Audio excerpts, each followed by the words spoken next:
Hallo und herzlich willkommen zu meinem heutigen Video. Zur Abwechslung stehe bzw. sitze ich mal wieder vor der Kamera.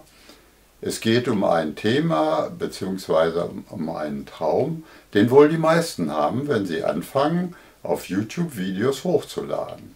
Und zwar unabhängig davon, ob sie nun als Teenie vielleicht einen Spielkanal betreiben oder als Senior wie ich sich hauptsächlich mit Reisevideos beschäftigen. Zunächst möchte man sicher die Traumgrenze von 1000 Abos erreichen. Wenn man das geschafft hat, erhält man so eine nette Glückwunsch-Mail, wie ich sie euch als Einleitung dieses Videos gezeigt habe. Die habe ich Ende September 2019 erhalten. Wenn du aber deinen Kanal monetarisieren willst, dann reicht das noch nicht aus. Als zweite Bedingung musst du dann eine Watchtime von 4000 Stunden erfüllen. Das bedeutet, dass die Zuschauer auf deinem Kanal in Summe sich im letzten Jahr zusammengenommen für 4000 Euro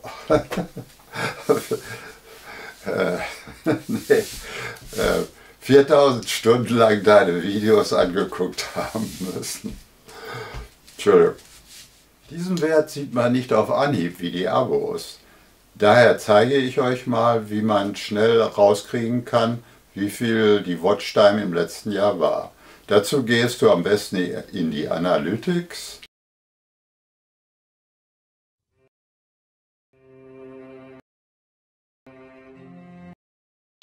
Der Wert dort steht meistens auf 28 Tage. Das änderst du auf 365 Tage und schon kannst du sehen, wie viel die Watchtime im vergangenen Jahr bei dir war. Bei mir ist sie übrigens drastisch zurückgegangen. Erstens bin ich wegen Corona wesentlich weniger verreist als früher und ich habe ohnehin das Gefühl, dass in den letzten beiden Jahren das Interesse für Reisevideos bei YouTube nachgelassen hat. Wahrscheinlich auch wegen Corona. Bei mir kommt noch ein zweiter Grund hinzu. Ich habe ein Video, das längere Zeit weltweit auf großes Interesse stieß. Inzwischen hat sich das aber auf Normalmaße reduziert. Es ist also keineswegs so, dass die Einnahmen ständig steigen, wenn du einmal deinen Kanal monetarisiert hast. Ich fürchte, dass es bei den meisten ohnehin bei einem Taschengeld bleiben wird, wie bei mir auch. Bevor ich aber zum eigentlichen Hauptthema komme, muss ich noch etwas klarstellen. Ich bin weder Steuerberater noch Rechtsanwalt oder hatte sonst wie beruflich mit dem Thema zu tun. Allerdings habe ich vor sehr langer Zeit als Student in den Semesterferien mehrfach auf dem Finanzamt Bielefeld gearbeitet. Seit der Zeit habe ich keine Berührungsängste mit Finanzämtern oder überhaupt mit steuerlichen Themen. Mein Leben lang habe ich meine Steuererklärung selbst erstellt. Allerdings habe ich in den letzten 20 Jahren gern die Hilfe eines Steuerprogramms in Anspruch genommen, das mir die Arbeit deutlich erleichtert hat. Und auch bei dem heutigen Thema war es mir eine wichtige Hilfe. Ich erzähle jetzt also mal, wie es bei mir im Einzelnen abgelaufen ist. Also, ihr habt die Bedingungen erfüllt, euch ein AdSense-Konto eingerichtet und YouTube hat der Monetarisierung zugestimmt, wie auf dem Foto zu sehen ist. Die Freude ist dann natürlich groß, wenn die erste Überweisung aus Irland eintrifft. Das passiert übrigens erst dann, wenn sich mindestens 70 Euro an Einnahmen auf dem Konto angesammelt haben. Doch was nun? Einige werden vielleicht denken, naja, das ist ja eh nur ein Taschengeld und sie fürchten die zusätzliche Arbeit. Oder vielleicht fürchten sie auch, dass sie von den paar Kröten noch etwas an das Finanzamt abgeben müssen und verschweigen dann die Sache lieber. Vor diesem Weg muss ich euch aber dringend warnen. Falls sich euer Kanal gut entwickelt und dementsprechend auch die Einnahmen steigen, dann wird die Sache wahrscheinlich irgendwann rauskommen, denn die Finanzämter sind auf diese möglichen Nebeneinkünfte inzwischen auch aufmerksam geworden. Da müsst ihr nicht nur die Steuern nachzahlen, das können dann auch Schätzungen sein, sondern ihr bekommt zudem auch erhebliche Strafzinsen aufgebrummt. Bei mir war es bisher so, dass ich zwar angemeldet bin, aber bisher keine zusätzlichen Steuern gezahlt habe, sondern im Gegenteil sogar welche erstattet bekommen habe. Und das ging so. Im Oktober 2019 wurde mein Kanal also monetarisiert und bis zum Jahresende habe ich noch zweimal Überweisungen von meinen Einnahmen bekommen. Als nun die Steuererklärung anstand, habe ich mich einfach dumm gestellt und mal das Finanzamt angerufen. Der netten Dame am Telefon habe ich dann erzählt, dass ich also ein paar zusätzliche Einnahmen hätte, die aber sehr gering wären. Außerdem wären da ja auch noch die Werbungskosten. Zu dem Thema komme ich später hier noch. Und es wäre also nicht zu erwarten, dass da zusätzliche Steuern bei rauskämen. Ob ich dann wirklich mir diese Arbeit machen müsste und ja auch für Sie auch.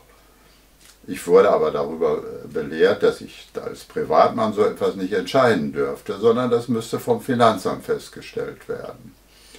Also forderte sie mich auf, diese Einnahmen anzugeben und sofort ein Gewerbe anzumelden.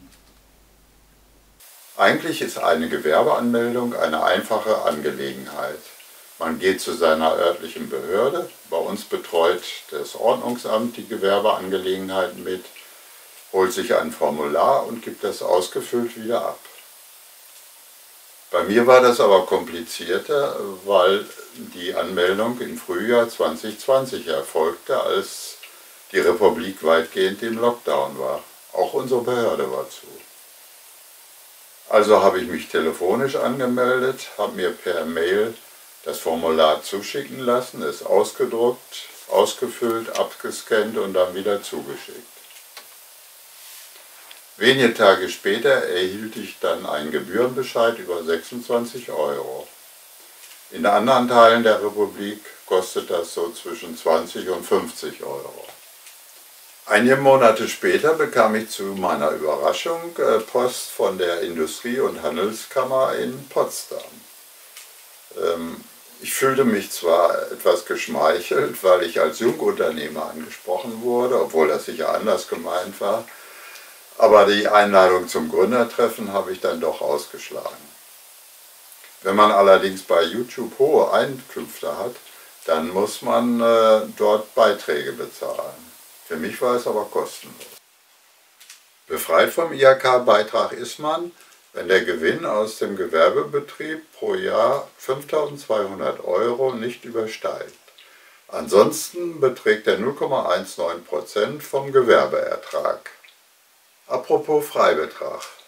Wenn ihr noch Schüler oder Student seid und sonst keine wesentlich anderen Einkünfte habt, junge Damen meine ich natürlich auch, so gilt für euch für 2021 ein Freibetrag von 9.408 €. Dieser soll sogar für 2022 auf über 10.000 angehoben werden. Das gilt aber als Summe für alle Gewinne und nicht etwa nur für das Gewerbe.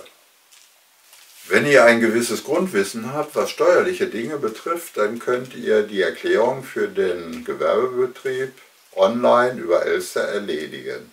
Die dafür nötigen Formulare habe ich mal markiert. Natürlich gilt das auch für eure Einkommensteuererklärung. Besonders wichtig ist das Formular EUR, was Einnahmeüberschussrechnung bedeutet. Dort werden nämlich die Gewinne und Werbungskosten für den Gewerbebetrieb erfasst. Wichtig ist noch, dass die Ergebnisse beim Gewerbebetrieb zum Schluss auch in die Anlage G bei der Einkommensteuer eingetragen werden. Was Elster betrifft, so habe ich gerade die Daten für die Grundsteuerreform dort eingegeben. Sicherlich hätte ich auch die Erklärung für den Gewerbebetrieb dort erledigen können, aber ehrlich gesagt, es geht dort recht spartanisch zu und die Hilfen sind recht dürftig. Also da verlasse ich mich doch lieber auf mein seit über 20 Jahren erprobtes Steuerprogramm.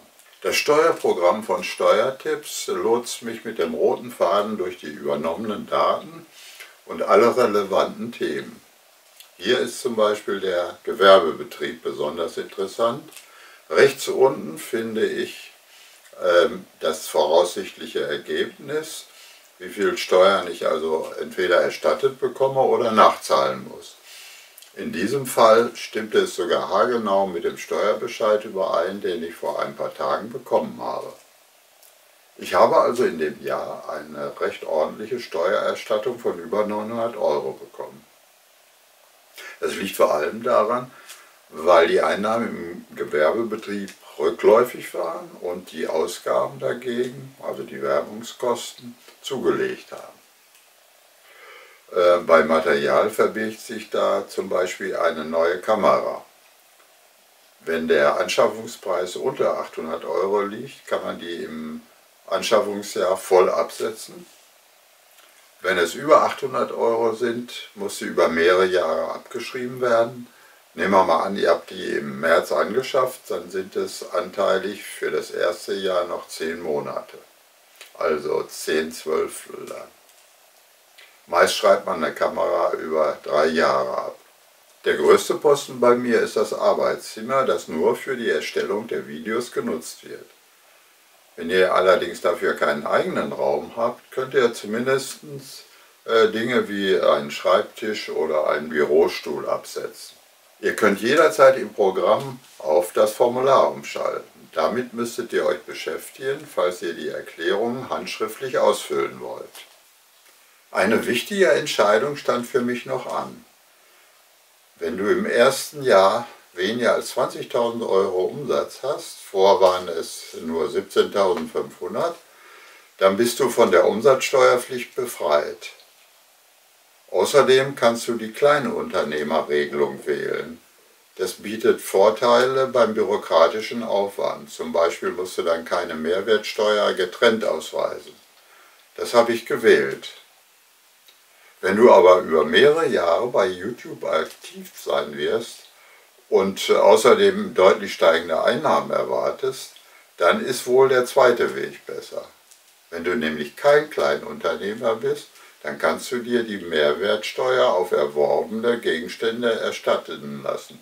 Das heißt, wenn du eine Kamera gekauft hast, bekommst du die darin enthaltene Mehrwertsteuer zurück. Es würde den Rahmen dieses Videos bei weitem sprengen, wenn ich auf die Formulare und Erklärungen detaillierter eingehen würde. Falls dazu Fragen oder Anmerkungen sind, könnt ihr mir das gerne in die Kommentare unten schreiben. Ich werde versuchen zu antworten, aber das ist dann ohne Gewähr. Nochmal zur Klarstellung, ich bin kein Fachmann in dem Bereich, sondern nur ein erfahrener Anwender. Neulich bekam ich diese Mail und zunächst einen Schreck, denn mein AdSense-Konto wurde gekündigt. Das klärte sich aber zum Glück schnell auf. Vor einiger Zeit gab es dazu schon mal eine Information. Wenn man nur Videos bei YouTube veröffentlicht, dann läuft die Bezahlung über ein YouTube-Konto und nicht mehr über AdSense. 2021 kam von YouTube eine Aufforderung, eine Steuererklärung für die USA auszufüllen. Das habe ich relativ schnell erledigt. Da ich keinen Wohnsitz dort habe und auch kein Vermögen, ist die Sache für mich ziemlich unproblematisch. Anders könnte es für Leute sein, die dort Einnahmen generieren und für die noch ein AdSense-Konto besteht. Da könnten eventuell in Zukunft Steuern anfallen. Im AdSense-Konto konnte man die Steuerinformationen USA 2021 aufrufen. Dazu waren etliche Fragen zu beantworten. Durch YouTube bzw. Google wurde das dann automatisch in Fragebogen eingetragen. Die habe ich abgespeichert, ausgedruckt und zeige sie euch hier. Zu persönliche Daten sind unkenntlich gemacht. Ich bin übrigens ab 2022 davon befreit, eine Gewinnermittlung zu machen und die bei der Einkommensteuer anzugehen. Wegen meiner hohen Werbungskosten habe ich beantragt, dass man meine Tätigkeit als YouTuber als Liebhaberei einstuft. Denn es ist in den nächsten Jahren auch nicht damit zu rechnen, dass ich da Gewinn mache. Dem ist das Finanzamt im Steuerbescheid für 2021, den ich gerade vor ein paar Tagen bekommen habe, gefolgt. Einige werden jetzt vielleicht denken, na, der ist aber schön dumm, hat 3 Jahre lang gut Steuern erstattet bekommen und gibt das so einfach auf. Naja, das hätte vielleicht noch 2 oder 3 Jahre so weiterlaufen können, Aber irgendwann wäre ein strenger Finanzbeamter auf jeden Fall darauf gekommen, dass ich ja gar nicht in die Gewinnzone komme, und das ist ja das Entscheidende. Die wollen ja nicht dauernd Steuern auszahlen, sondern Steuern einkassieren. Das heißt, sie hätten das dann als Liebhaberei eingestuft, und ich hätte mit sehr großer Wahrscheinlichkeit die ganzen erstatteten Steuern ab 2019 zurückzahlen müssen. Zum Abschluss wünsche ich euch, dass ihr irgendwann von YouTube die folgende Mail erhaltet. Dafür müsst ihr aber mit sehr großer Wahrscheinlichkeit viel Geduld mitbringen. Bei mir hat es allein 5,5 Jahre gedauert, bis mein Kanal monetarisiert war.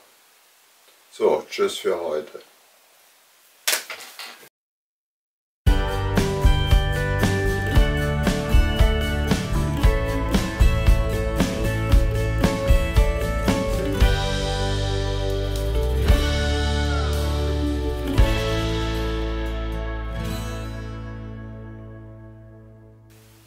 Der Grund dafür ist, dass ich beantragt habe, meine Tätigkeit als Liebhaber,